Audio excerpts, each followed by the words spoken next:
and welcome to our little museum of art.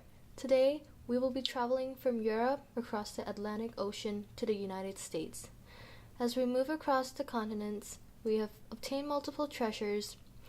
These treasures come in different sizes and forms. Our first stop today is France. I would like to introduce everyone to this art piece. This is an antique box made from copper and has been embellished with enamel and gilt. An unknown French artist created this box during the 13th century. As you can see from the images, there are illustrations of angels and figures of saints, which suggests that this piece may have some sort of religious tie to it. This box has a door with a keyhole, but there is no sign of the key. This piece brings up many questions that tie to the sub-theme of mystery, as not much information can be found relating to this art piece. In the midst of the travel from France, or Europe in general, to what we now call the east coast of the United States, where the original colonies formed, travelers unknowingly brought with them goods and items of mystery to the native peoples already there. My sub-theme that draws from the notion of travel in the piece Marine, 1884, by William Frost Richards, is the idea of Americanization on another culture, specifically Native American, through travel. Although that notion can seem somewhat strange regarding the face value and content in the oil on canvas painting, let's take a closer look and discern it. If we look on the horizon, we see that there is a ship or figure.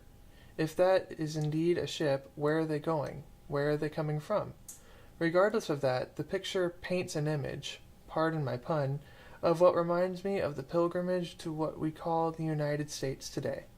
If we take a look at the sea, it is in a state of in-between weather where we are unsure if it is the calm before or after the storm, or if the ship is sailing right into the eye of it, much like the original pilgrimage. The notion of unease in the sea is found throughout many of Trost's paintings of coastal and marine landscapes, which are quite expansive. Trost paintings also bring up the question of size and scale because we have no idea how big or small the ship could be, or even the size of the expansive body of water. Going back, the travel was originally sought to discover new lands and find harmony in a new place not under the rule of a king. Yet we sit here today reflecting on our impact on their culture and the ways we are attempting to fix it. Will our effects ever be reversed? What other cultures have we affected? What stories will we have to tell? My sub-theme focuses on the aftermath of travel, in the retelling of what happened. Here we have a mask titled Killer Whale Mask. It was crafted sometime in the early 1900s by an unknown Pacific Northwest First World Kwakwaka'wakw artist. It's made of wood, paint, cloth, and string. The mask pictured here is approximately 4.5 feet long, making it pretty grand in size. Killer whales were a pretty substantial part of the Kwakwaka'wakw folklore. In some tribes, like the Tlingit, killer whales were portrayed as monsters, whereas within the Haida tribe they were seen as the reincarnation of people who died at sea. It's unknown what story this mask is telling, but the story would most likely include a lot of movement, indicated by the hinges on the fins, jaw, and tail. Located at the top of the orca's head is what appears to be a human head, which led me to believe that this is the reincarnation of a person. You'll notice that the nostrils and paint strokes exaggerate the orca's features, much like how when a person retells of a journey, they exaggerate the details. So traveling further down the Pacific Northwest, we arrive in Portland, Oregon. One of the most notable things in Portland is the stunning view we have of Mount Hood, which is depicted here in this 1869 oil painting by Albert Bierstadt called, appropriately, Mount Hood.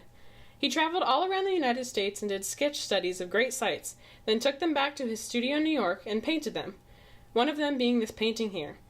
Now, some Oregonians were upset about this painting because he dramatically changed the landscape in order to make it more aesthetically pleasing, including turning the mountain around and making it larger. But Bierstadt was famous for doing this. He never did paint a realistic landscape. Now, speaking of change, I wondered upon looking at this painting, how has the land changed since the 1860s? I wonder if all the trees are still there. I wonder if the deer still roam. A lot of the United States has changed due to development, clear-cutting, and just natural change. I think it'd be very interesting to see Bierstadt recreate this painting in the modern age just to see how much of the land has been altered. And in reflecting upon the travels depicted throughout these works of art, we should remember to reflect upon our own travels, where we've come, where we've been, and where we plan to go.